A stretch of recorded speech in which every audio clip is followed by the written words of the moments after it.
Hi guys! So ayun na nga, ang pinakahihintay no, na Tagalog teaching ng Finnish language. So itatry po nating pag-aralan ang Finnish language using in the mode of Tagalog and of course English. Ayan. So mag-umpisa na po tayo, no. Ang ating topic of course is alphabet. Ayan, sa aking listahan, tinitignan ko dito, no.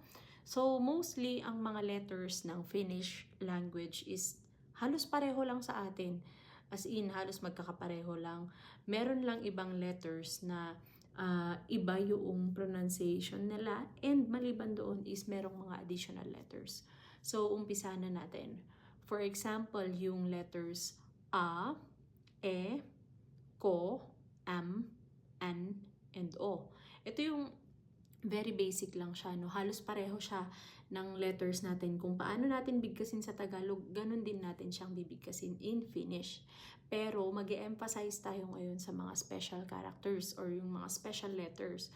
For example, A, E, U, Y, R, yan. And of course, may mga double letters tayo. Ngayon, umpisa natin sa letter A. Yung letter A